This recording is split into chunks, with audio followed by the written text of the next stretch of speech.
Good evening. Welcome to all our guests in council chambers as well as those watching at home. In keeping with best practice guidance from the CDC, IDPH, and DuPage County Health Department, we are once again expecting those in village buildings, including this one, to wear masks. As is our custom, we'll begin this meeting on September 7th with the Pledge of Allegiance. I pledge allegiance to the flag of the United States of America and to the republic for which it stands, one nation, under God, indivisible, with liberty and justice for all.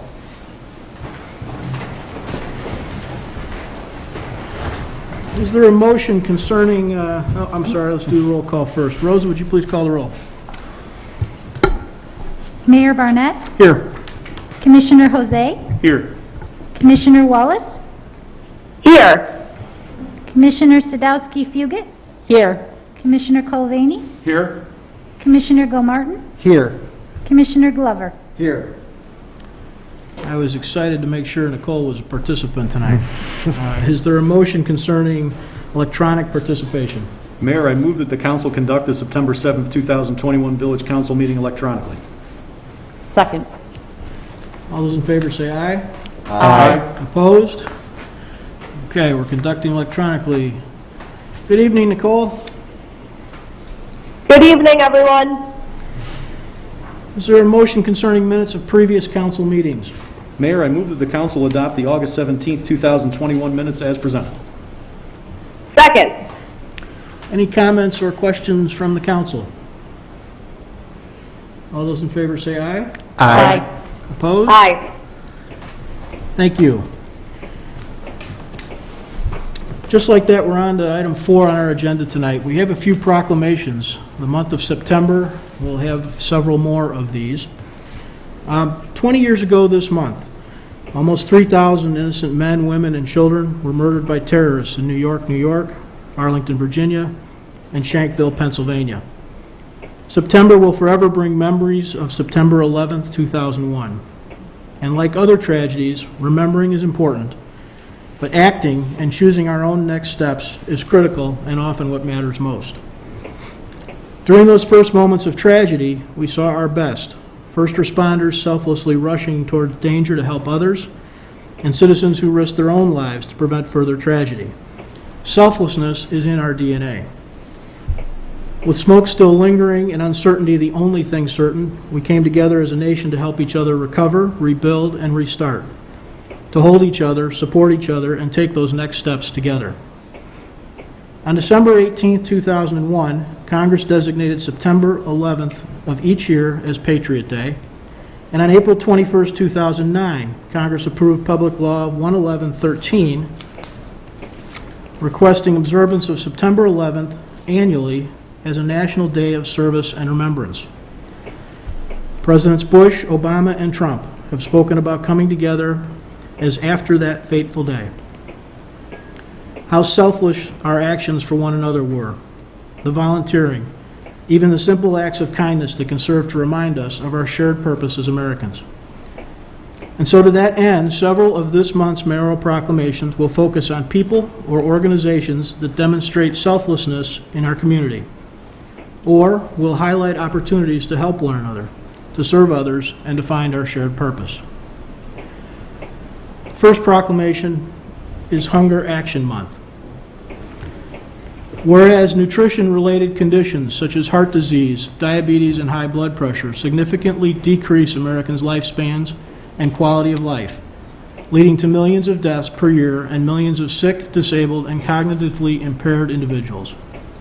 And whereas food insecurity and lack of access to healthy foods contribute to the development of various nutritional-related illnesses, and children facing hunger are more likely to experience developmental delay, difficulties in school, and experience social and behavioral problems. And whereas, according to Impact DuPage, more than 1 in every 10 adults and over 25,000 children in DuPage County are estimated to be food insecure. And whereas increased healthy food access and food security in Downers Grove enables residents of all ages, ethnicities, and cultures to lead happier, more productive, and more active lives, helps children develop to their fullest potential, and supports thriving local communities. And whereas food banks across the country, including local fish food pantry, West Suburban Community Pantry, People's Resource Center, local churches, and others, work not only to meet the needs of those in our community, but also to raise awareness and bring attention to the issue of hunger and food insecurity, and encourage involvement in efforts to end hunger in our community. Now therefore, I, Robert T. Barnett, Mayor of the Village of Downers Grove, do hereby proclaim September 2021 as National Hunger Action Month in Downers Grove, and encourage all residents to find opportunities to donate to, volunteer for, or otherwise help our local food support systems, such as the Downers Grove Area Fish, the West Suburban Community Food Pantry, People's Resource Center, local churches, and others to promote food access and improve food security wherever possible. Dated the 7th day of September 2021, Downers Grove. The second item today concerns suicide prevention. Whereas according to the American Foundation of Suicide Prevention, suicide is the second leading cause of death among young people between ages of 10 and 34, and the 10th leading cause of death in our nation. Whereas more people die by suicide than in car accidents, and suicide accounts for more than twice as many deaths as homicide annually. Whereas last year, nearly 45,000 people died by suicide across the United States, averaging nearly 125 suicides completed every day. Whereas just one suicide often impacts over 100 additional people, including family, friends, co-workers, neighbors, and community members, with 1 in 5 reporting that experience had a devastating impact on their life. Whereas suicide costs our nation $70 billion annually. Whereas September is known globally as Suicide Prevention Awareness Month, providing a dedicated time to come together around this difficult topic, to raise the visibility of mental health resources and suicide prevention services available in our community, to further the public conversation about mental health, raise awareness of the impact of suicide, help destigmatize the conversation, and help connect people with the appropriate support services. Whereas organizations such as Hope for the Day, NAMI DuPage, and others serve on the front lines of a war that many refuse to discuss, as stigma regarding suicide and mental health issues remains too prevalent. Whereas the National Suicide Prevention Lifeline provides free and confidential emotional support to people in suicidal crisis or emotional distress, 24 hours a day, 7 days a week, across the United States, and has established Be the One Too in order to help spread the word about actions we can all take to prevent suicide. Now therefore, I, Robert T. Barnett, Mayor of the Village of Downers Grove, do hereby proclaim September 2021 as Suicide Prevention and Action Month in Downers Grove, and encourage all residents to take the time to understand the importance of mental health education, recognize the importance of taking care of ourselves and others, to take proactive steps to care for each other, and to make suicide help resources, such as the DuPage Crisis Phone Support or National Suicide Support Lifeline and others, known to all. Dated the 7th day of September 2021, Downers Grove, Illinois.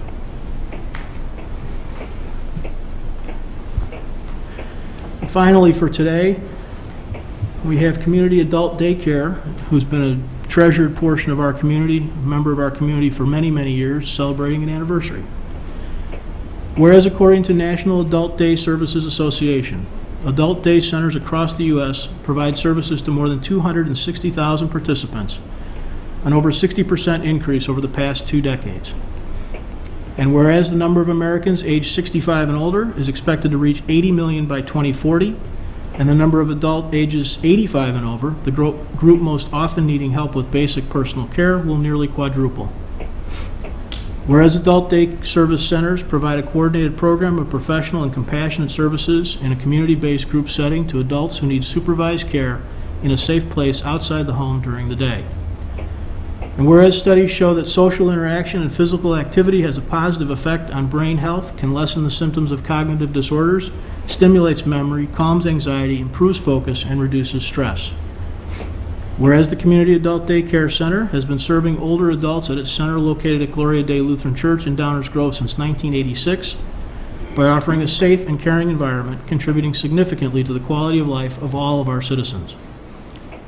Whereas the organization is committed to serving older adults of the Downers Grove community, creating fun, interactive opportunities and therapeutic activities focused on the physical, emotional, mental, and spiritual well-being of those who attend the center. Whereas the staff and volunteers of this nonprofit organization make a real and positive difference in the lives of others by providing respite for caregivers, allowing them the opportunity to return to the workplace. Whereas the observance of Community Adult Daycare Center's 35th anniversary provides a unique opportunity for the citizens of Downers Grove to join together in expressing their appreciation for the many contributions made by this unique nonprofit organization to our community's well-being. Now therefore, I, Robert T. Barnett, Mayor of the Village of Downers Grove, do hereby proclaim September 18th, 2021 as Community Adult Daycare Center Day, and urge all citizens of Downers Grove to reflect on the positive impact of this nonprofit organization has had on the quality of life in Downers Grove, to support their ongoing efforts, and to thank them for their service to our community. Dated the 7th day of September, 2021, Downers Grove, Illinois. We have a couple members of the Community Adult Daycare Center here. Susan and Debbie, if we'll come down and hand this off.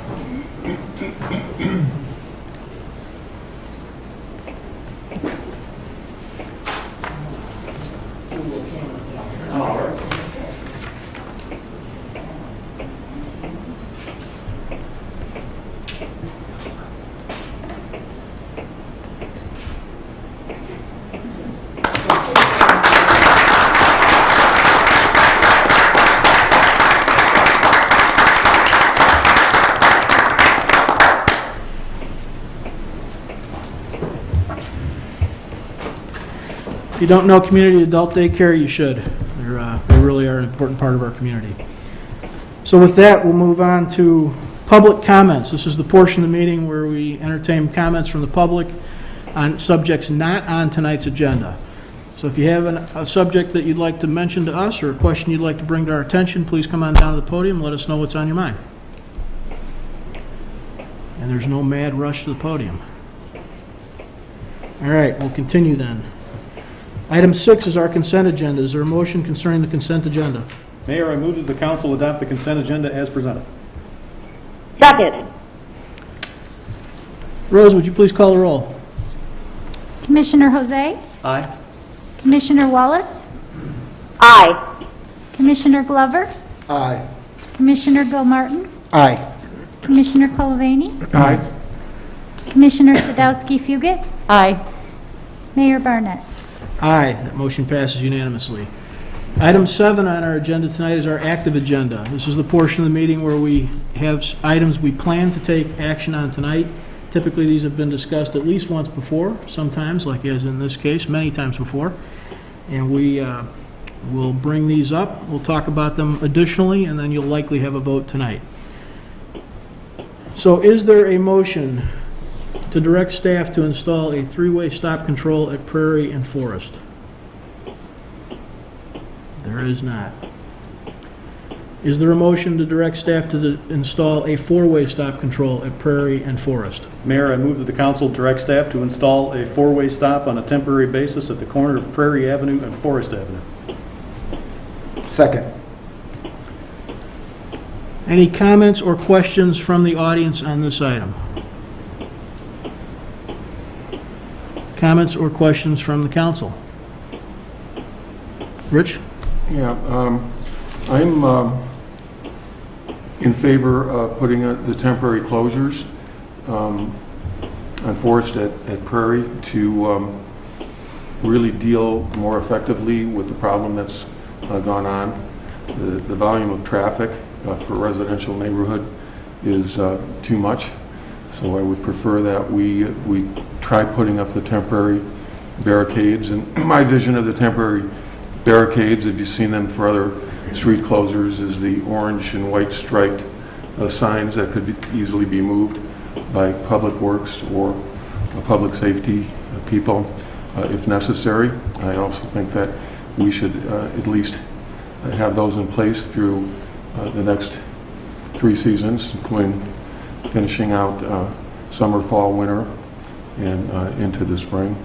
I'm also in favor of forcing cars to make a northbound cars on Forest to make a right turn at Franklin and transfer that traffic over to Main Street, a street that is much better handled for this kind of thing. I do recognize that this is one of 6 railroad crossings in Downers Grove.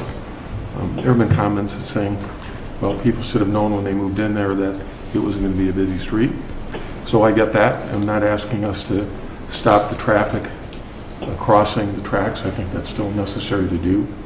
But we don't have the luxury in Downers Grove of moving from our business district to a transition block, which would include things like insurance companies, dental offices, small professional offices, before you move into a straight residential. So we go from downtown business, you cross the street, and you're in a residential neighborhood.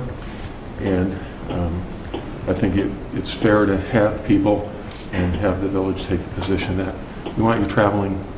It's okay that you cross the tracks at Forest. We're not going to try to stop you doing that. But I think it's reasonable to say if once you hit Franklin, you need to head over to Main Street. The other reason for that is I don't want to transfer the problem and the concerns that we've realized. And these are real concerns. We've seen the videos. We've seen the constant repeated accidents, people going through stop signs. To transfer that 1 block over to Prince, and I believe the best way to do that is force that right turn. And how we physically do that, my view is more with pork chops and things like that, not necessarily a median. I had once entertained the idea of making Franklin one-way eastbound at that point, but as long as we're getting that traffic over to Main Street, I think that's a better solution. The challenge, as we've learned with stop signs, and we've seen it on videos, people are not paying attention to stop signs. In a recent accident we saw, that car blew through that stop sign like it wasn't even there. It hit another car and ended up in a resident's front yard, crossing the sidewalk. And so I guess my view was, even though people knew it was a busy street, enough is enough. You know, that's the solution that I would prefer. Anyone else? Council comments? Greg? Thank you, Mayor. I'm not going to belabor what I've said previously, but I think this is the appropriate initial response. You put the 4-way stop in place, and I disagree with my colleague who that because when you watch the video, if the traffic from Prairie had been stopped, the person who illegally proceeded through that stop sign, going in a different direction, might not have hit the car that was coming eastbound. I also have zero confidence that forcing traffic onto eastbound Franklin to Main Street will work, given the experience we've had at Prairie and Forest already, trying to force traffic to go eastbound on Prairie. I mean, we saw people going the wrong way down what had become a one-way. Trying to force folks not to go westbound on Franklin, I think, is a non-starter. We've got additional information coming from TAP soon, and I think the measured way to go is to install the 4-way, install traffic calming to slow the traffic. Those two things combined should begin to solve the problem. If it doesn't, we can take additional, more dramatic action down the road once we study the impact of this. But to jump all the way to closing the street, I think is a dramatic overreaction based on nothing but emotion. Thank you, Mayor. Commissioner Wallace, want to weigh in here? Yes, Mayor. I am in the same mindset as Commissioner Colavini. For me, when we received that last video, that last photo, that was kind of a breaking point for me, I'm going to be honest. And, I thought back to what I said at the previous meeting and, stated that I wanted to do what was least restrictive. And I don't think that's going to work anymore, at least for me. I do, however, want to see if there is a temporary closure. I'd like to see it for longer than 60 days. That remains the same. My thought remains the same on that I'd like to see it through 3 seasons. And I also want to mention that because I'm in favor of a temporary closure, that doesn't necessarily mean that down the road that I would vote for a permanent closure. We all know that there are other traffic studies in the works, and I would like to see what those bring as well in order to make the most informed decision when that time comes. But I think for right now, for the residents, we need to do something a little bit more, and a temporary street closure for an extended period of time is it for me. Thank you, Mayor. Thank you. Anyone else want to jump in? Sure. Leslie, please. Yeah, not to belabor things that my colleagues have already said, but I have struggled with this decision more than almost any that we've had in trying to balance the needs of the larger community with the concerns that are happening at this corner. And for the longest time, I was in favor of a 4-way stop, but kind of watching some of these actions where folks are blowing through and knowing that there are 2,000 cars on going down Forest, it's just far too many for what should be a side road. And so I have to say, after watching some of this and having some discussions, I'm in favor as well for closing the south leg of the intersection, but I'm not interested in doing a 1-way on Franklin. I think we're going to run into some of the same problems in terms of the median that we saw when we tried to make it directional when turning onto Prairie. But I just think it may not be the wrong idea to go a little bit more extreme, again, as Commissioner Wallace said, on a more temporary basis. And we will be able to count those numbers to see if traffic is sufficiently getting diverted to Main Street, or if we kind of need to think a little bit further down the road as to what we're going to do on a permanent basis. So, Thank you. Chris? Yeah, too, I'm not going to repeat what's already been said. I think for me, it is less about emotion. I watched that last video too, but saw that as just more data on the pile of information that we need to base this decision on.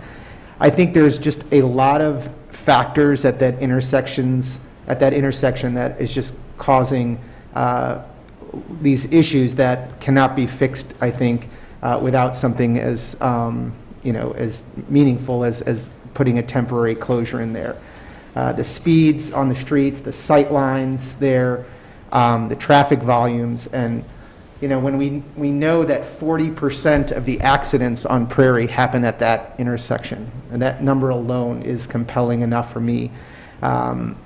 I think I too was struggling with it. I thought the 4-way stop signs might be a good first step, but I think those 4-way stop signs would have to be, we'd have to include bump outs, we'd have to include speed controls on both streets, and I just think for now, we put the temporary closure in, we measure in a meaningful way, we know that the closure is going to stop the accidents, that's no question, but what does it do to the surrounding streets? As Commissioner Jose mentioned, there is a TAP study that's occurring now. We need to leverage all of that data to make the final decision. And so, as Commissioner Wallace said, I agree this is a temporary solution until we have more of that data. But I think now it makes sense, and I'll be supporting the temporary closure. Thank you, Mayor. Thank you. Anyone else want to jump in? And just one other Please, comment. Rich, go ahead. It's also clear to me that for pedestrian safety that we do need traffic calming measures on Prairie, regardless of what we do. And that's usually some kind of physical restriction that makes people very uncomfortable to speed through an area like that and physically forces them to just slow down. I'll add my 2 cents. My mind was in the same spot last time as it is now, which is that I think we've got a much bigger problem than just Boylston Prairie. I think we've got a problem up and down Prairie Avenue from Maine to Belmont, and I know that we're in the process of evaluating that. So despite the fact that there was a recent accident, I still am of the mindset, as I was the last time we talked about this, that I would like us to put stops in there As Greg pointed out, you have to have two guys fail to stop, which of course can happen, but that last accident doesn't happen if there's a stop sign and a car stops. But I think that likely the end result is not going to be just stop signs. In my mind, as Commissioner Colavati mentioned, physical attributes, changes to whether it's forest or prairie or both, are going to be part of a solution that ends up making us all feel good about the long-term answer. I just prefer to not get into something that I think might not come out as a long-term recommendation given the whole picture. That's what I'm worried about. So I would prefer we do stop signs and then continue on the path we're on, which is not years, it's months. TAP, I think, meets in later September to discuss this existing study. But we'll see where it goes. Anybody else want to comment before we call for a vote on it? Rosa, would you please call the roll? Mayor, would you want to take in public comment? I offered that at the beginning. I apologize. So, Rosa, go ahead, please call the roll. We're going to come. Hang on a second. Commissioner Jose? Aye. Commissioner Glover? Aye. Commissioner Gilmartin? Nay. Commissioner Culvaney? Nay? Commissioner Sadowski-Fugit? Nay. Commissioner Wallace? Nay. Mayor Barnett? Aye. That motion fails 4-3. Is there a motion concerning directing staff to install on a temporary basis at the corner of Prairie Avenue and Forest a median in Prairie restricting northbound traffic on Forest to eastbound only Prairie? There is not. Is there a motion to direct staff to install barriers closing the south leg of the intersection at Prairie and Forest on a temporary basis at the corner of Prairie Avenue and Forest Avenue? Mayor, I move to direct staff to install temporary barriers closing the south leg of the intersection at Prairie Avenue and Forest Avenue on a temporary basis. Second. Any comments or questions from the audience on this motion? Please come on down to the podium if you have them.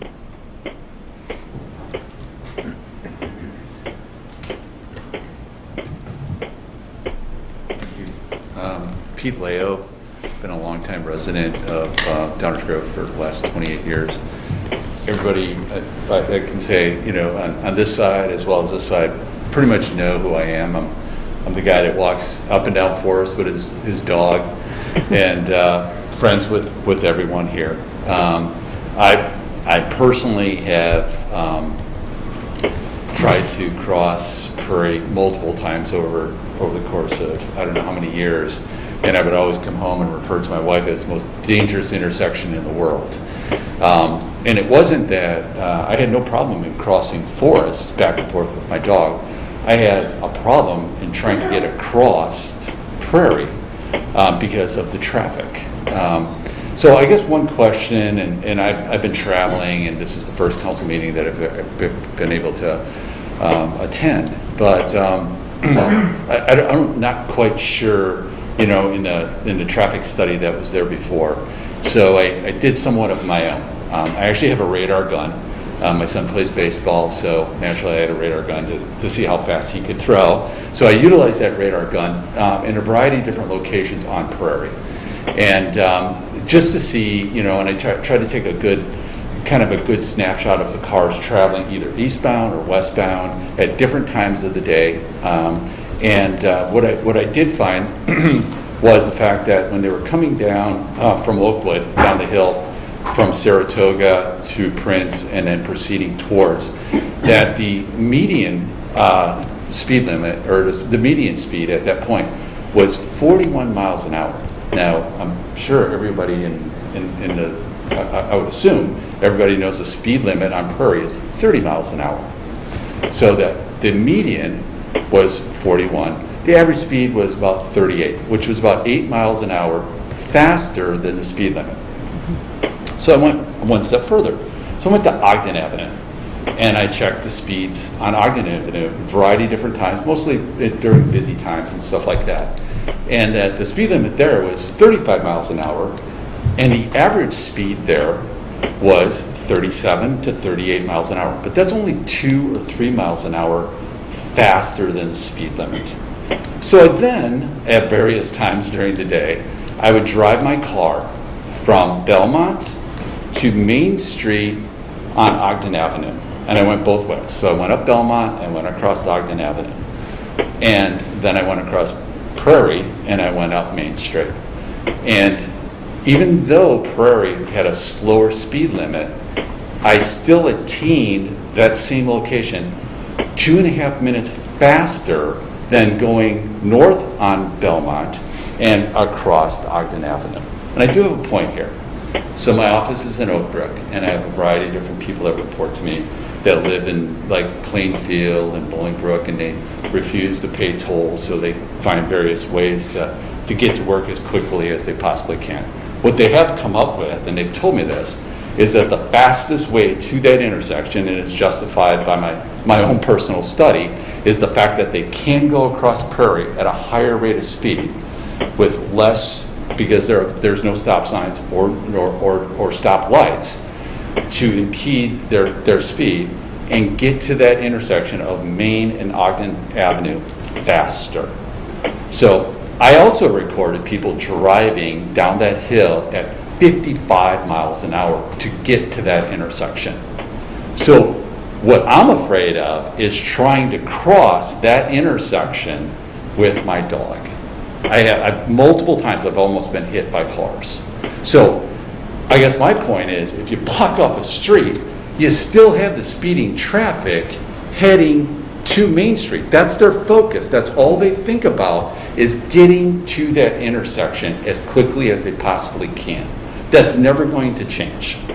The one thing that I know of is that I have lived in the same house for the last 28 years on Forest Avenue by the high school, right at the intersection of Lincoln and Forest. So the 2,000 cars that are on Forest, I see every single day, except twice a day. Hey, guys, hang on. That's not true. All right, hang on. Peter, hold on 1 second. Okay. We're going to have one person talk at a time. They'll be on the dais or they'll be at the podium. That's the only two places. Everybody will get a chance, but one at a time. So for the longest time, there's only 2 stoplights on Lincoln. There was not a 4-way stop. And then probably about 5 or 6 years ago, they put in a 4-way stop. The one thing that I know of is that traffic backs up from the 4th Street turnaround through Lincoln and through Chicago Avenue at times, twice a day.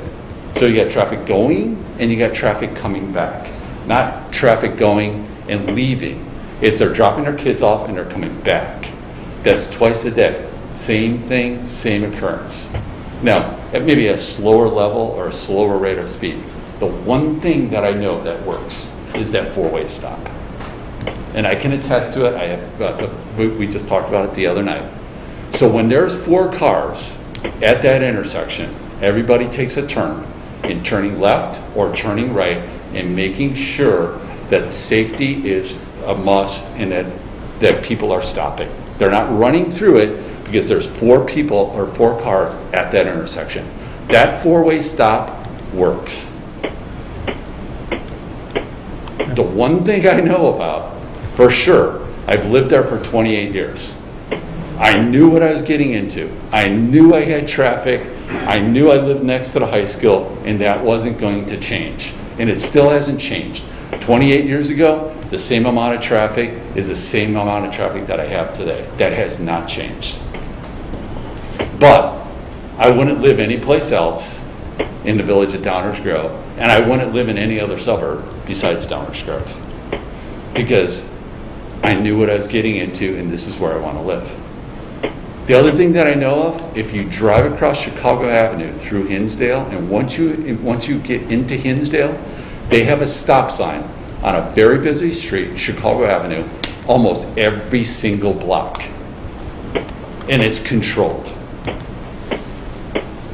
The one thing I know and I fear for, it's not only my safety, it's not my dog's safety, I fear for the people that live on that block. And I witnessed the other morning, a family, small children, were trying to ride their bikes across Prairie to go to Pierce Downer to take their kids to school.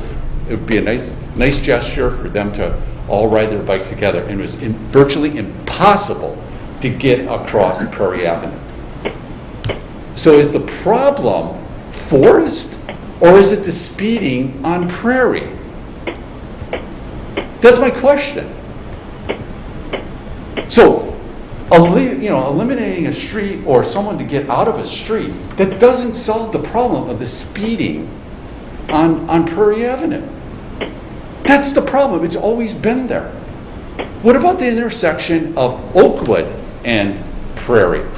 There's a crossing guard there. I fear for those children walking across that street, and I fear for the safety of the crossing guard. How are they supposed to get across the street when people are driving 11 to 12 to 15 miles an hour over the speed limit? It's a 30-mile-an-hour speed zone. Maybe we gotta let some other people jump in here too. Okay. So that's my point. Is it Forest or is it Prairie? That's the question.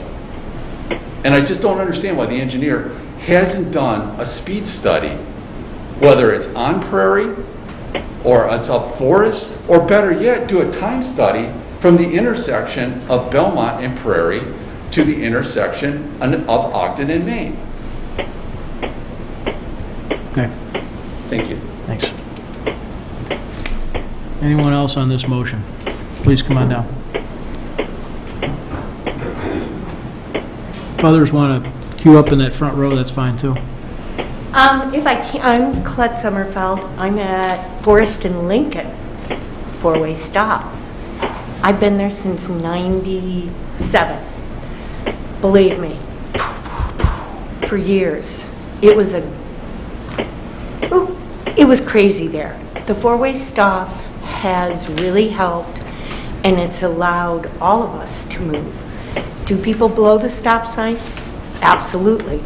Have any of you ever blown a stop sign or rolled through it? We all do. But it's made a big difference. Forest has stop signs. Prairie doesn't. I think we need to slow down Prairie, and we need to slow down Chicago, because people are just going to go up Saratoga, Prince.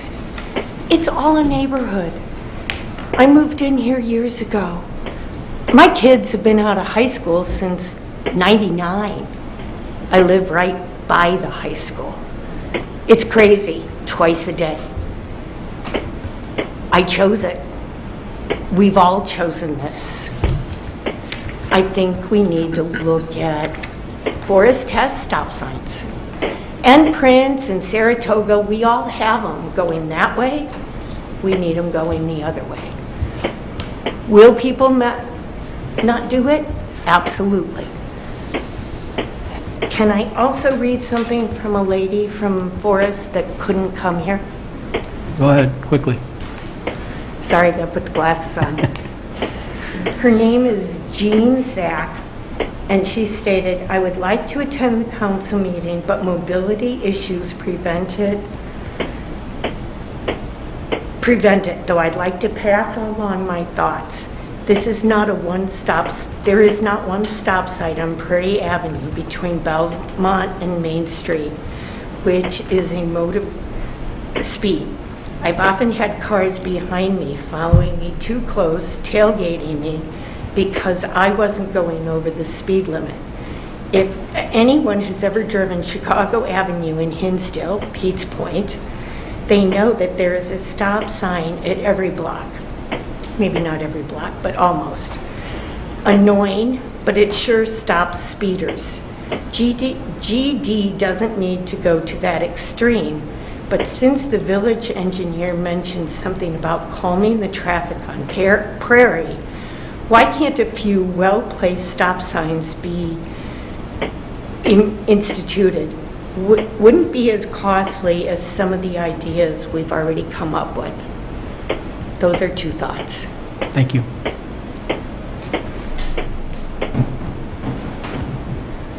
Hi, my name is Caroline, and I live at the 4800 block that's directly impacted by Forest.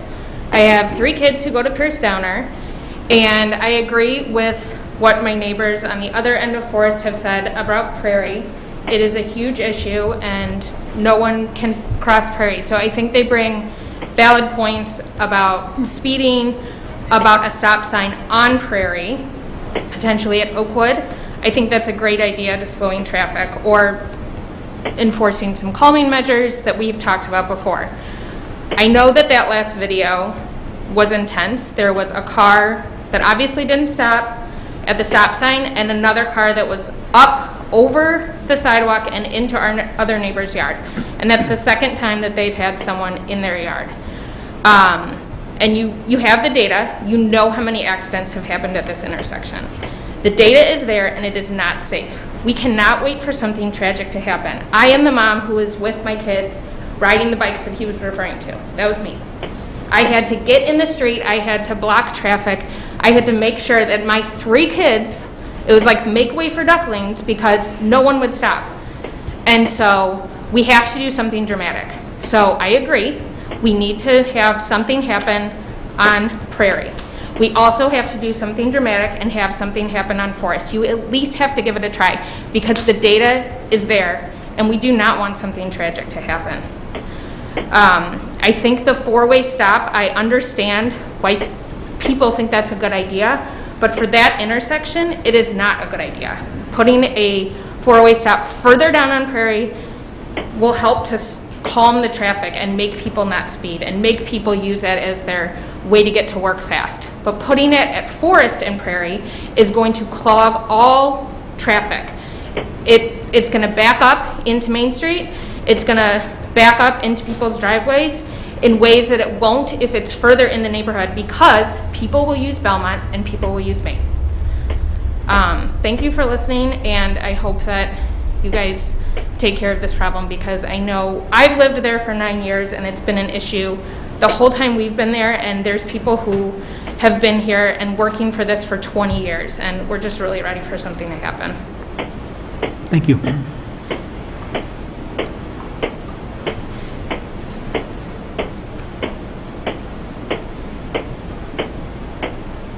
Hi, I'm Stephanie Slavkin. I live at 4640 Forest Avenue, which is right at the corner of Forest and Chicago. I have a few questions for the council. If the motion passes to put in the temporary blockades, what would be the criteria used to determine whether or not to keep them?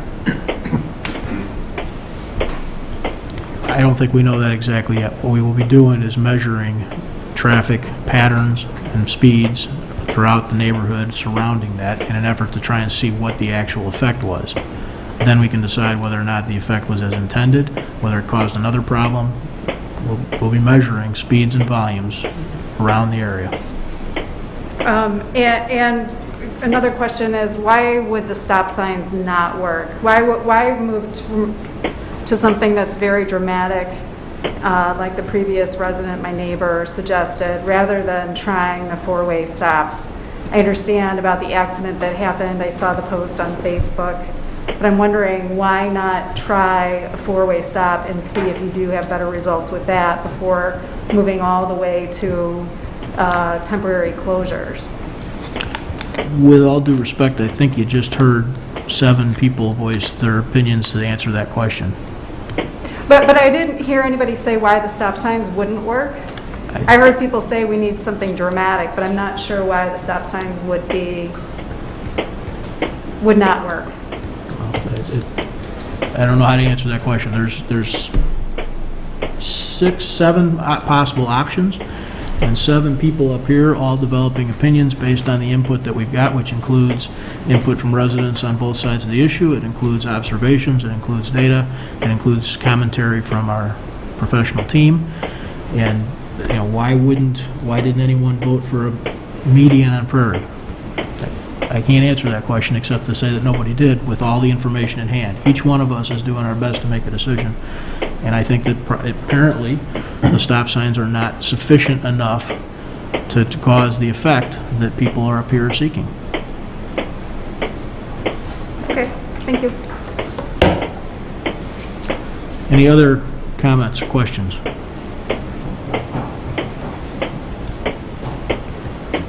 Brandon Gabriel. 4826 Forest, again, I know we've been up here a couple weeks. I just wanted to pass along a quote I heard last week that I think fits this perfectly, and it's, let's not let perfect be the enemy of good in this situation. There's no perfect solution to this at all. We all know that. 7 different opinions, like you said, on it, but we have a good solution right now.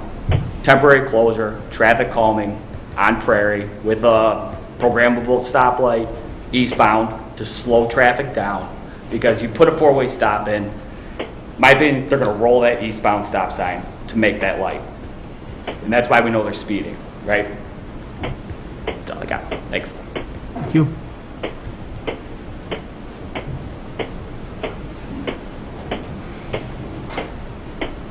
Hi, Brian Shields, 4820 Forest, so just south of Prairie. And, I've been working from home since last March, and I sit in our Foursquare in the front room, and so I watch traffic all day. And, just to acknowledge the question of why not try the stop signs, we've got stop signs on Prairie and, on each side of Forest. And I just observe cars, just zip through them, and you hear them rev the engines and sort of gun it southbound, gun it northbound to try to catch wherever they're trying to go. And so to Brandon's point, there's no perfect solution, but the barrier, the temporary barrier certainly seems to be a great one from my perspective, simply because we do have stop signs there, and I just watch cars zip by all day and worry about them, ending up in yards and all of the problems that we've seen. So thank you. Thank you.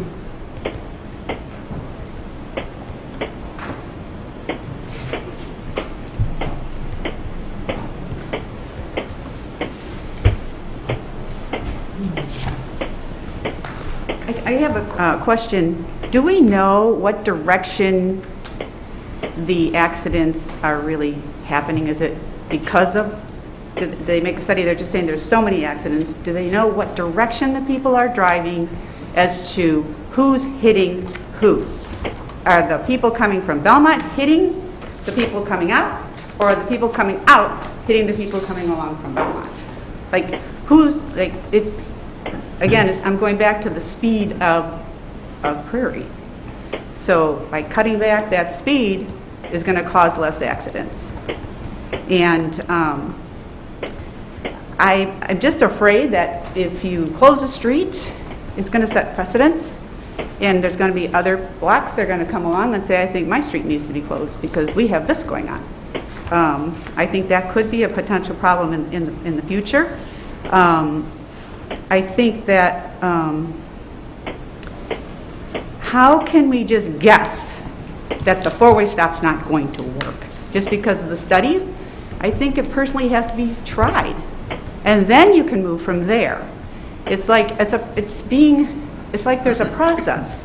You don't start with a final thought until you start the process of trying different things before you try the one that you think is going to be, to me, I know it's a hard decision for everybody, but as an educator, I think there is a process to everything.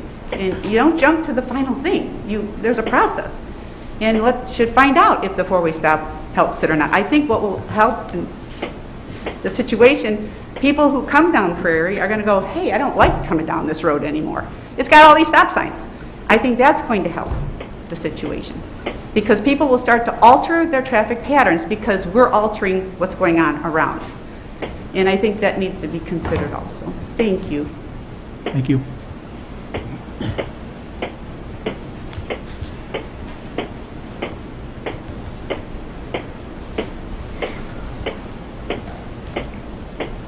This is Mariano, 4808 Forest Avenue. As far as accidents and if they're occurring from cars on Prairie or cars on Forest, it's both. The last one was a car flying down Forest that whacked the car going east on Prairie, blew the stop sign. I know you guys, a lot of people have seen that video, and it's horrific. We see it all the time, though. We see it all the time. Those near Forest and Prairie. And all we're saying is test. That's all this is. It's block the street off, and that's a test, as in four-way stop sign is a test. So we're saying, on our situation, we're saying block the street off. It's a test. Let's see what happens. That's all this is. Not saying that we're saying block the street off is going to be permanent. It's a test. Let's see what happens. Thank you. Thank you. Okay, I don't see anybody else rushing to the microphone. Council comments or questions on this? Rich, please. I have two questions for staff. When is the traffic study on Prairie going to start? And what is, well, I have three questions. What's involved with that? So we are currently undertaking traffic study number 7, which is the area bounded by Lee Street on the east, Ogden on the north, Warren on the south, and Belmont on the west. So it includes that stretch of Prairie. That's our typical neighborhood traffic study, looking at speeds, volumes, crashes, etc. That will be in front of our Transportation and Parking Commission in just a couple of weeks. Also on that meeting agenda, we have some alternatives and ideas proposed for the stretch of Prairie from Belmont to Maine. Many of these ideas have been vocalized here tonight and will be discussed at Transportation and Parking. Those ideas and proposals are not a complete study or analysis. They're just that, proposals based on observations from both traffic study number 7 and neighborhood traffic study number 2, which was done in 2012, which encompassed the area in question, Lee to Main Street. Will the results of that come up with recommendations of stop signs and their placement on Prairie? The drafts we've been working with have proposed stop signs along that stretch of Prairie. And my other question was, for these temporary barriers, how long would it take Public Works to remove, I suppose, what, 2 barriers? Remove? Well, we saw how quickly we could remove when we took down the temporary center median just a couple of months ago. The installation will probably take a little bit longer than that. I have to do some detailed planning and installation, but the removal is quick. So a matter of minutes? I think we were in and out of there in about 20 minutes the last time. And that was getting those physical barriers. We're not talking about 2 signs that we'd have to move out of the way? Yes, sir. Okay, thank you. Any other comments or questions from Council? Greg? No questions, but I got plenty of comments. I think it's interesting that we're talking about calming traffic with stop signs further west, but we don't think that that along the way, including one at at stopping Prairie and Forest, would also have some common effect. I think if we're going to put faith in a stop sign further down, we should think that it should have some effect here too. And I don't think you put just one. You've got to have a systemic approach. If you go back through the minutes we approved, you'll find everybody involved in this decision in favor of starting at a 4-way stop and moving forward from there. Many of those same people will tell you that they're interested in making data-driven decisions. Since August 17th, when everybody made those statements, we have one new data point, one. This one happens to come with video, and it's jarring. Having been in several car wrecks as a passenger and a driver, I can tell you that. But changing policy due to the video isn't data-driven. It's driven by emotion and fear. Emotion because the video is jarring.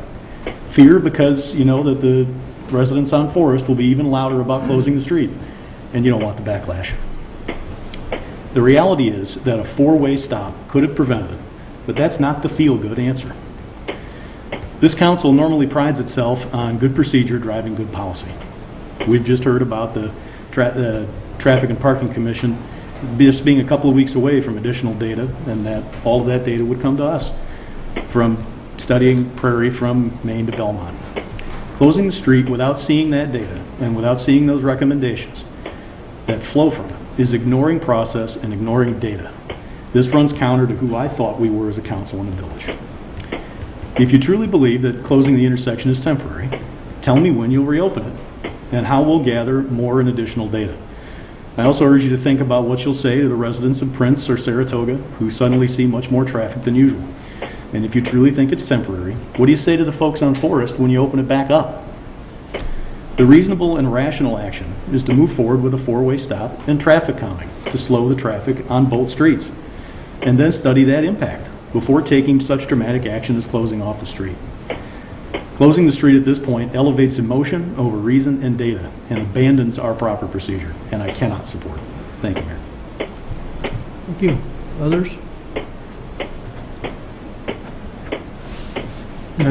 Nicole, you have anything for us? I have nothing more, Mayor. Okay.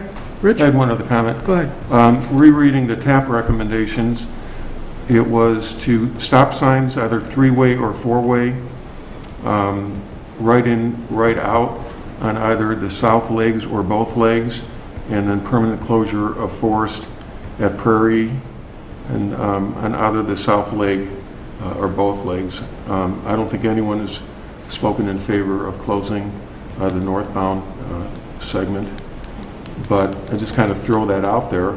What if we follow their recommendations, put the stop sign, the four-way stop sign in, and the closure, and if we're wrong in the closure, we can remove it in a matter of minutes.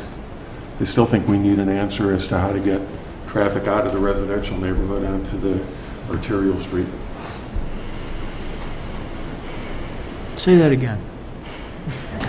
I'm kind of backpedaling and re-looking at what the original, I agreed with Commissioner Jose about process, and we did have the process, and this is what TAP recommended. That's pretty much all that commission does, is look at the traffic situations. And, I think the data that we have received is there's far too much traffic on a residential street. There are far too many accidents at that intersection. There's far too much speed on Prairie. And, I'm not comfortable as to when we would be able to put traffic calming in on Prairie and when that would hit. But I'm willing to, would be willing to accept a compromise as the temporary closure and the four-way stop sign if it would make my colleagues feel better about that. I'm not sure how you do a four-way stop when one of the legs is closed. It would be a three-way. Whatever stops, I guess it would be three at that point, because you're not getting it from the other direction. Yeah, It would be an always stop, but traffic wouldn't be coming north. I'm less concerned about it packing on the main street. Are you wanting to amend the motion, Rich? Yeah, I believe I do. So I'd like to amend the motion to add a stop sign, a three-way stop sign at Forest and Prairie. Is there a second to that? I'll second it. Greg seconds that. Discussion on the amendment. Leslie, please. Sure. I was just wanted to kind of go through my line of thinking. There's no doubt that we need traffic and speed reductions on Prairie, which will likely be a combination of stop signs, bump outs, medians. It's not just going to be one thing. And I know that's something that most of council and staff have discussed, and everybody's pretty much in agreement on that. And knowing that traffic study is coming, I have no doubt that we'll put some of those things into place. But in terms of closing off the street, I was open to both of them from the very beginning. And if I can be completely transparent, the reason why I was not in favor of it in the beginning was because I did fear what one of our commenters said of, well, everybody then is going to expect the street, and then you worry about the slippery slope. And I got too wrapped up in worrying about the slippery slope and the potential political outfall than I was trying to make a decision on what I thought would actually be best at this particular intersection.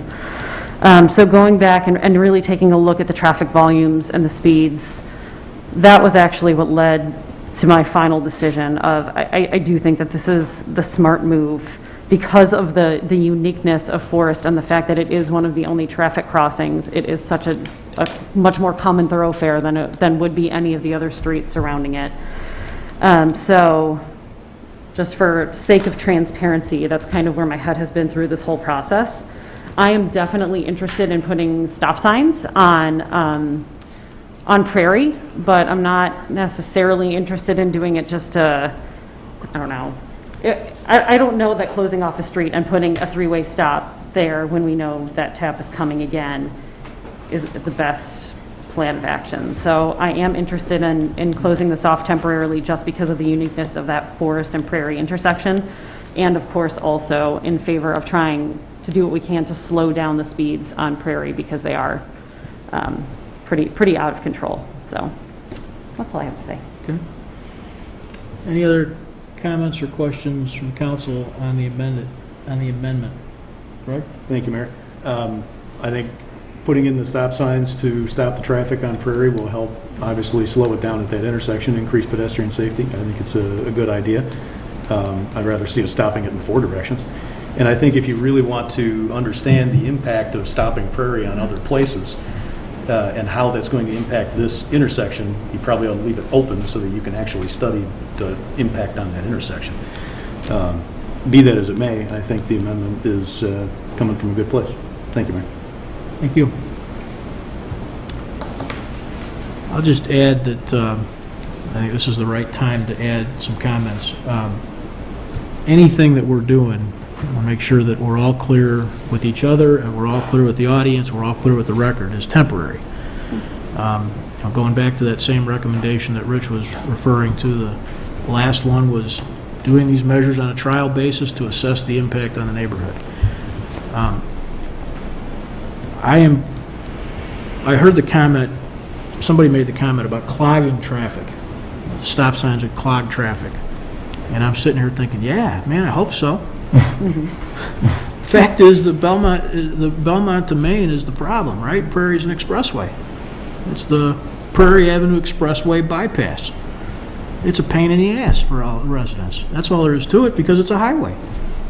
If the traffic gets clogged up on Prairie Avenue, I think that's probably the best possible outcome for this thing. And there's a joke, it's only half joking, right, that some of the best traffic calming is really poor street maintenance.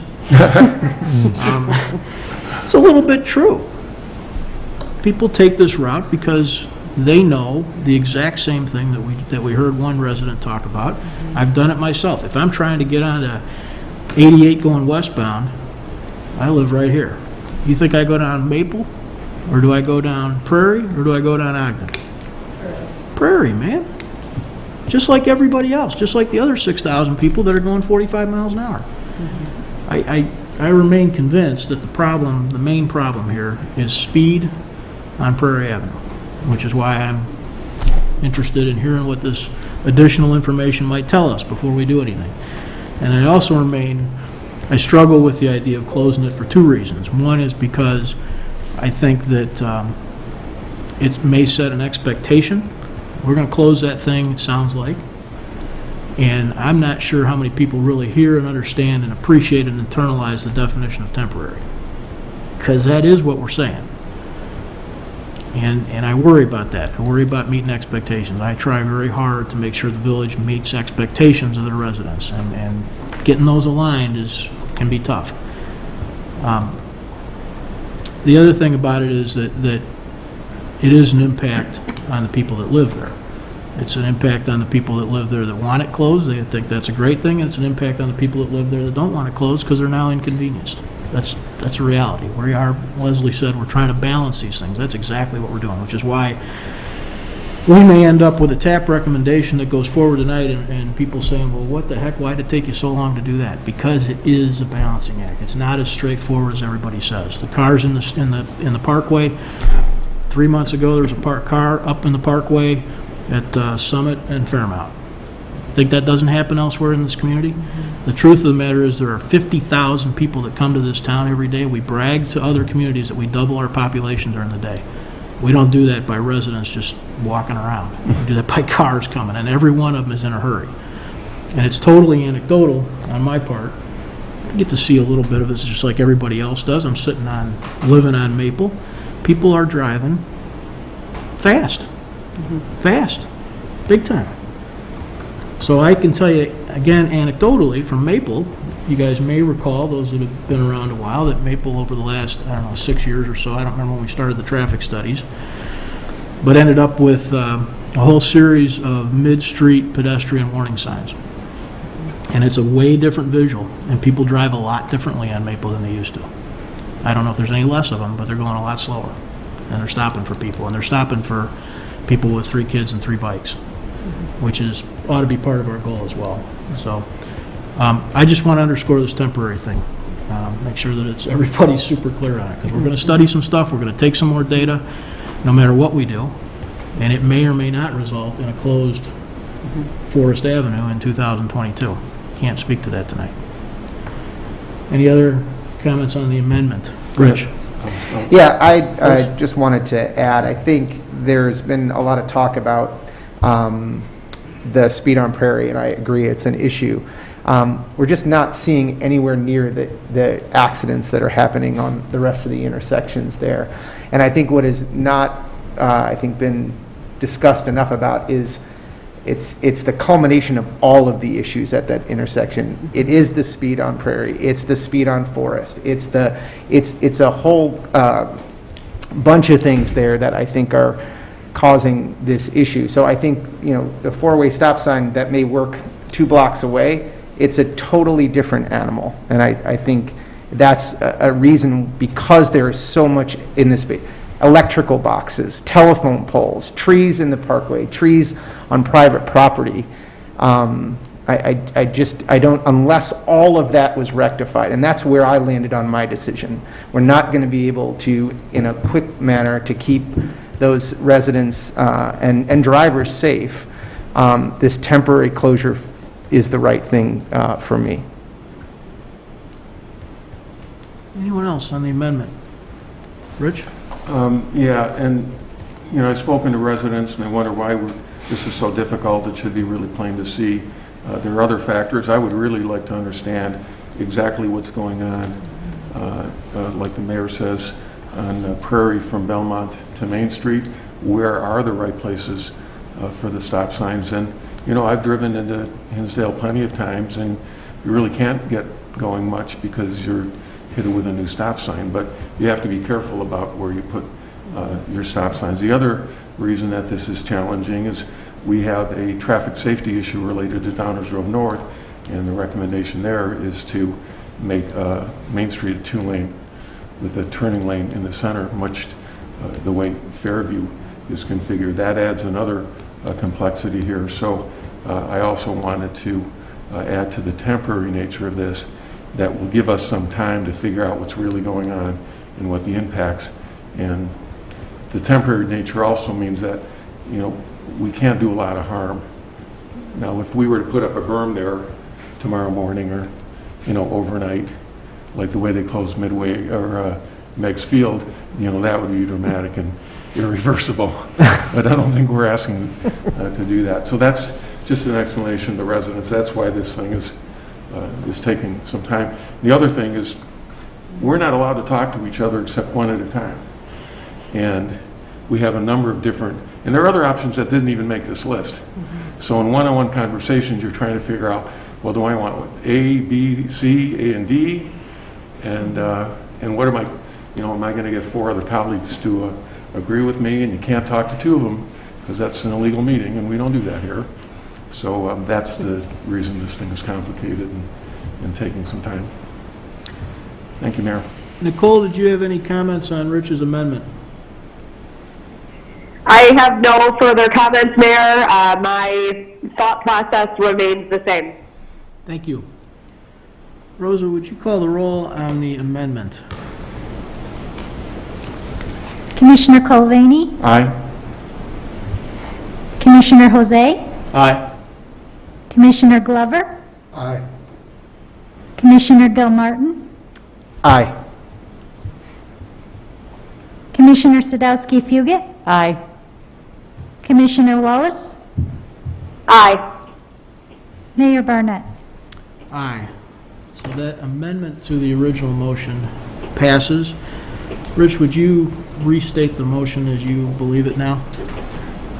So the motion was to constructive area closing the south leg of the intersection at Prairie and Forest, and adding a three-way stop sign at Prairie and Forest. Thank you. Any final comments on this motion? Rosa, would you please, oh, I'm sorry, Greg. No, just for the sake of the record, I want to thank Commissioner Cullivaney for his motion. I still think closing the street's a bad idea, and I'm going to vote against it. Thank you, Mayor. Thank you. Rosa, would you please call the roll? This is on the main motion as amended. As amended, correct. Okay. Commissioner Colvani, Aye. Commissioner Jose, Nay. Commissioner Glover, Motion as amended. It's both the closing and the three-way stop sign. Closing and the three-way stop sign.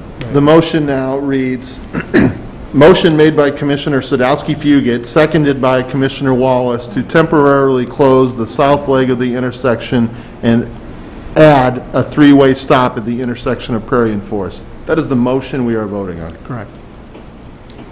Nay. Commissioner Gilmartin, Aye.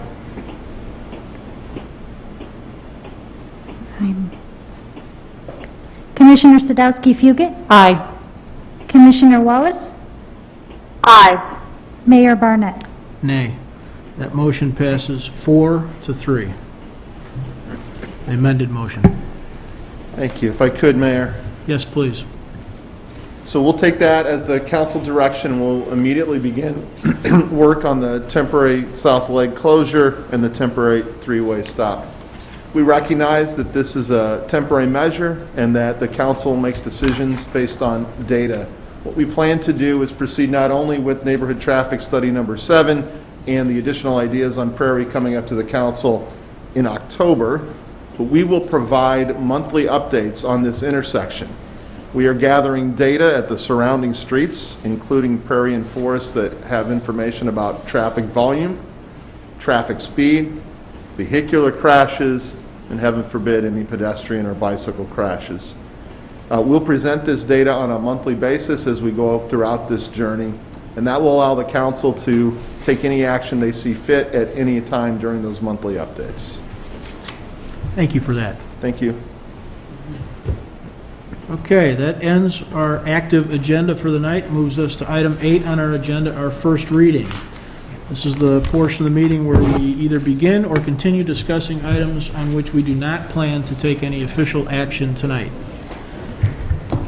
Just one item on tonight's first reading agenda, which is an ordinance amending downtown design review standards and renaming the Architectural Design Review Board. Here to present background information on this item is our Community Development Director, Stan Popovich. Hey, Stan, why don't you count to 5? Just let the background din subside.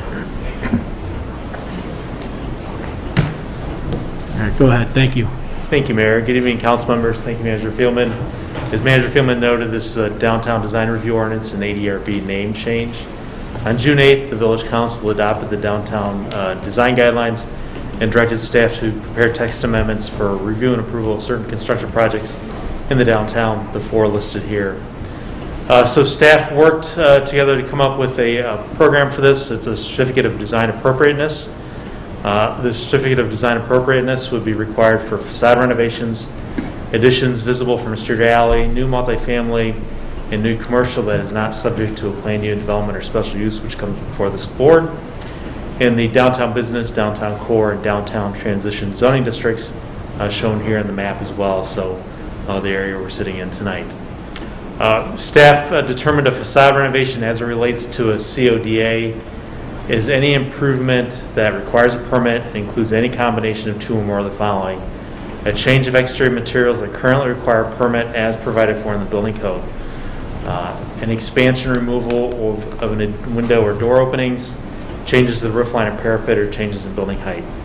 So if improvements do not require a permit, if somebody has to take off a piece of siding and put a piece of siding on, it's a maintenance item, doesn't fall within a facade renovation definition. So we just want to be real clear about that to set expectations properly. A certificate of design appropriate is not required for the following projects. So this will be a detached or 2-unit house used for residential purposes. So there are some single-family homes or some duplexes in town in these 3 zoning districts. They would not be required to come for a certificate of design appropriateness. Additionally, planned unit developments and special uses, such as Maine Maple, Burlington Station, and Marquette Maple, they already go through the plan commission process and come before the village council to ensure design guideline compliance. They would not need to go through this separate process. A certificate of design appropriateness, the process would be an application to staff and a public hearing before the Architectural Design Review Board. An appeal of the community development director's decisions or ADRB decisions would come to the village council. I'll talk a little bit about the appeal process here in a second. We have developed 2 approval standards. So this would be, the first standard would be that the proposed improvements are appropriate to and compatible with the character of the surrounding properties and substantially consistent with the applicable village downtown design guidelines. If you're familiar with some of the past projects that come before the board, not all of the guidelines apply to every building, so we just want to make it clear that if there's something that doesn't apply, we just want it to be substantially consistent with the applicable guidelines that apply for that project itself. Moving on to the appeal process, Community Development Director has some discretion on whether it goes, whether CODA is required. And so if it were something where, in my role, made a decision that wanted to be appealed before you, it would come before you. And additionally, if the ADRB denied a CODA, it would come before this board as well. The applicant has 30 days to appeal. They appeal to the village manager, and then the village council hears the appeal within 90 days. There are 3 options that the council has: is to affirm the decision, to overturn the decision, or remand it to the Architectural Design Review Board. We have remedying of dangerous conditions and demolition by natural causes. So if there's an imminent danger determined by the community development director, the applicant is allowed to do the minimum work required to make the improvement safe. Any additional work requires a CODA. So in the instance, let's say, God forbid, a tornado hit something and there were windows falling off or siding that was coming off, there's opportunities as in this position to say, okay, you can make the repairs to keep it substantially safe moving forward, but anything after that, you'd have to come in for that CODA approval just to make sure that nothing changed on the building, or if there were changes proposed, that it did meet the design guidelines then as well. There are penalties within the code there as well, so typically addressing construction without a CODA and non-compliance with the CODA. We have the whole tool chest for enforcement, everything from tickets, a stop work order, doubling the permit fees, removal of unapproved construction, and then escalating fines similar to the Parkway Tree ordinance revisions a couple years ago. So we did include those as well, a variety of penalty options there as well. And then staff would review the program with the village council after 12 months as well to see how everything's moving along on the program. Last thing on this item tonight is the Architectural Design Review Board change, name change. The July 2020 ADRB meeting, that board recommended changing the name of the board to the Historic Preservation and Design Review Board. This will more closely align the name of the board with their new and updated roles. Mayor, if there's any questions at this time, I'd be happy to answer those for you. Thank you, Stan. I asked for questions from the audience, but I think that's not going to happen. I cleared out the room, huh? Any questions from the council or comments for Stan? Greg? Thank you, Mayor. Stan, could you tell me a little bit about how the remand process would work and how that would impact the application? What kind of time comes along with that? So if there was a remand back to the ADRB, I think it's about within 90 days we'd come before you with an appeal. So so let's say if they, hypothetically, I guess I would say if there was a board meeting in January, they would have to appeal by February. It would have to be before you. We would have to work to see when we would get the calendar updates. So it would be probably 30 days, maybe within 30 days or so. And then if the board felt there was some information that wasn't presented properly, or if they wanted the ADRB to discuss something more or consider this, then that's how they would provide direction back to the ADRB. And then what do we expect would be the timetable from there, and would you get another appeal? I'm trying to understand what the impact is if we go, all right, ADRB, you didn't think about this right, or you should have gotten more information, and we punt it back to them. I mean, we're potentially lengthening this process quite a bit. Yes, it would require another hearing, a reposting of the hearing process, so that lead time would be built in. So basically repeat the process over again. Is remand something we would have to provide in the statute? Is that legally required? Well, the reason we have the remand in there is because potentially the petitioner could present additional information that wasn't presented at the ADR. And so therefore, in order for them to consider that additional information or change in circumstance or anything additionally, yes, that's why we have it in there. Okay. All right, thank you. Anyone else? Chris? On section 10, it talks about, well, I guess it's the two standards that you provided for us. So the first being appropriate to and compatible with the character of the surrounding properties, and then the second being substantially consistent with the guidelines.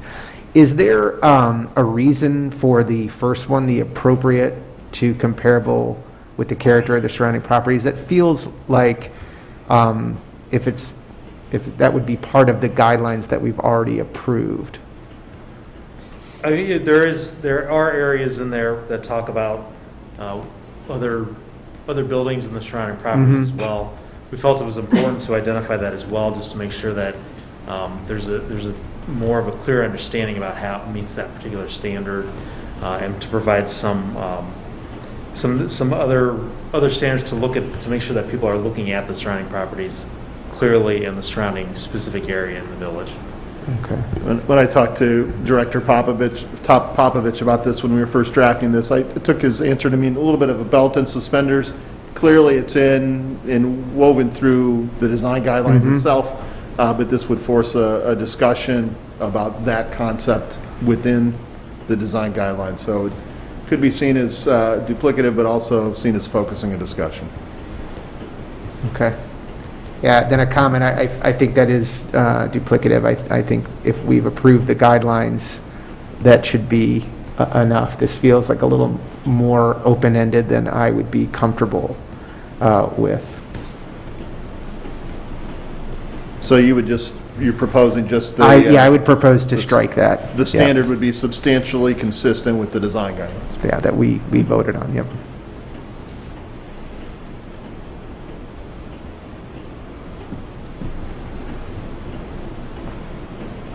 Anyone else? Rich? Yeah, this is a project that a friend and I started some 4 years ago in July, and it has been through so many iterations, and I think the quality of the work that comes out from letting our staff really delve into this, and also the Architectural Design Review Board to really drill into this, has given us a great work product. I think it's a benefit to developers who want to locate here or build here, that these are the expectations, here are guidelines. If you don't want to line up with our guidelines, we understand that. You're not forced to build in Downersboro, but this is us saying as a community, these are the standards that we hold ourselves up to. Originally, one of the wording in the presentation that went into the motion was to actually help to have buildings that enhanced and did not detract from their surroundings. So I think that was something I didn't expect to see in the final. I'm not 100% sure that the downtown design guidelines would achieve those on their own, because it doesn't get into architectural style. But if a building were going in that was, clearly clashing with the neighboring buildings, I think that gives us a little flexibility. The other thing here is that it is somewhat subjective, and we do have a piece in the historic preservation ordinance where a lot more things were allowed than were allowed prior to that change in, when was that, 2016, 2017, 2016? But there were certain things that they wanted human eyes to look at, like a change in windows and change in indoors, and we thought that was enough of a change for a historic building. They want to get that in front of people that serve much in the way we do. but for even less money. So they can discuss that. But I think it sends a clear signal. We want people to develop here. We want a process that's smooth, repeatable, sustainable. And if they front load the review early on, they can interweave that into their planning cycle in such a way where it should delay the project significantly, particularly with the larger projects. So I think it's a wonderful piece of staff work, wonderful piece of work, ADRB. We do have a historic preservation commission, we just haven't called it that. And now we're only one of 3 of 79 in the state that hasn't called it that, so I think that's really appropriate that we do. So thank you for the outstanding work on this. Nicole, you got anything for us? Nothing tonight on this topic, Mayor. I feel like we've kind of gone back and forth on this quite a bit, and I'd like to see this move forward. Thank you. Thank you. Anyone else? I'll jump in here. I remain opposed to the scope of this, so I don't know that I can support the scope any more than I did last time. But as it relates to two elements that were brought up here, the Section 10 Component A,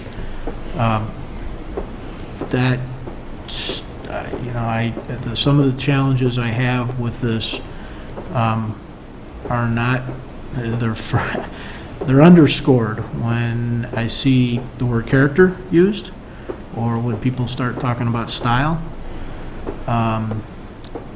clash, words like that. Those to me are kind of, they go to the heart of the challenges I have with the premise of this ordinance. We have a set of design guidelines. If we think those are sufficient, if we think that somebody following those or being in substantial compliance would provide us with the type of quality of design that we're seeking, then opinions, whether professional or otherwise, about character, I'm not interested in. And that sounds really terrible, but look at the world of architecture over the years. There's a whole lot of professionals with a whole lot of credentials that see things a lot differently. So I would much prefer this if A was not there. The other thing, I'm not still understanding. I know you tried to clarify it, Enza, but I'm still not understanding your answer to Greg's question about the remand process. I understood it. Let's not say that. I didn't understood it. I'm not sure that it's valuable. If we're going to have an appeal process to the council, at that point, I'm not sure why, even with additional information presented, why the council wouldn't be in a position to rule on the appeal. It's just an option. It's an option. I mean, at that point, while you're at the hearing, the council can certainly approve it. But it is an option if the council feels that it needs more fleshing out before the ADRB. But one of the things that I've felt like, and whether it's this ordinance or any other ordinance, that we would be doing ourselves, our community, a favor is to whatever degree we can, providing as much certainty to the process as possible. And that feels a little bit working against that. Somebody could come to this, believe they're in an appeal process and believe they're going to receive an opinion on their appeal, and we're leaving out the possibility they may have to restart the process, as opposed to them sort of having certainty that they're going to go to this council meeting, and they may get turned down, but they'll sort of know they're going to leave that meeting with an answer. It also provides the petitioner an opportunity to amend if the petitioner is feeling that he's going to be denied, provides him the opportunity to say, can I have another opportunity to amend my petition, as opposed to starting all over and filing a new petition. He can simply remand this one back. So it's just options. Do we have any other types of ordinances where we have an appeal process where we're remanding as part of it? It's certainly built into the process for planning commission hearings. Okay. Whereas the village council certainly has the opportunity to remand a petition back to the planning commission. Okay. So this is structured based on that. Structured similarly, Very consistently similar with to that. It just provides additional opportunities. Okay, all right, thank you. Greg? Thank you, Mayor. And I want to just highlight the back and forth that took place. This is kind of what I've been struggling with, because typically in an appeal posture, you wouldn't introduce new facts. But it also, and that's why I wanted the back and forth, it's, if we don't allow them to introduce new facts, you could end up with them having to restart the entire process. Exactly, that's exactly So the discussion we had. It's a give and take. I would hope that any remand, it would be sort of a last option, that we're all up here scratching our heads, basically. Or even requested by the petitioner. Yeah. And say, I don't necessarily mind having it as an option, I just hope it's used incredibly sparingly, because I think all that does is act as a break on somebody getting what could otherwise be a very good development done. Yeah, the whole process works great if we never get to appeal, right? Anyone else? Yeah. Chris, go ahead. Just one more thing. I think when we last discussed this, when it passed as a motion, we talked about a 12-month review of this. I think that was part of our discussion, and I would just be anxious to see in 12 months what this actually does to those who are trying to improve their buildings or folks coming to build. I think it's really important that we keep an eye on that. I too did not support it originally, but I think it is important, as we discussed it last time, to keep that 12-month review in mind. Okay. Thank you. I just want to take a moment of personal privilege. I've had the opportunity to work on these types of projects over my long career multiple times, and this was clearly the best staff work, the best board and commission work, and the best policy discussion we've had amongst the team. Personally want to thank Stan, Jason, Flora, Gabby, Enza, and Dawn. This is truly, as Commissioner Colavani said, exceptional work. I'm proud to be on this team. That ends our first reading, Mayor. Thank you. Thank you, Dave.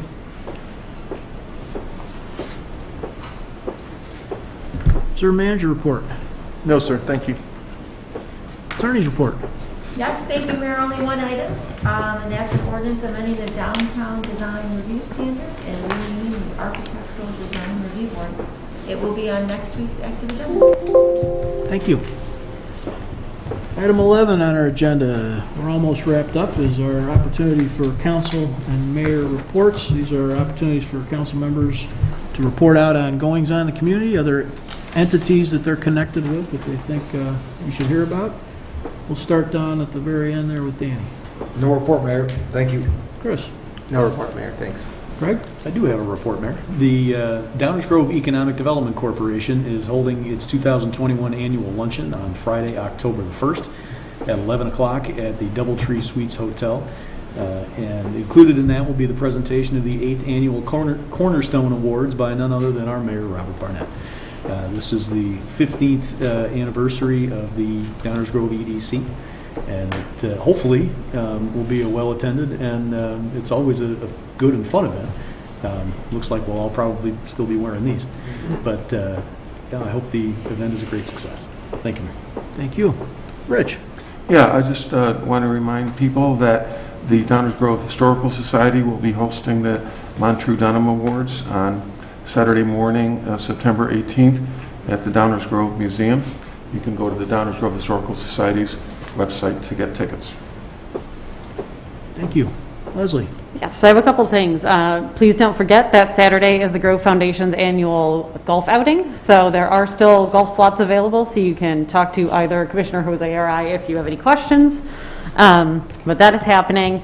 I also was lucky enough to join just like a volunteer interest session for Youth Outlook. They are going to be opening a drop-in center. Youth Outlook, for those who don't know, is the first social service agency in Illinois dedicated to the support of LGBTQ youth.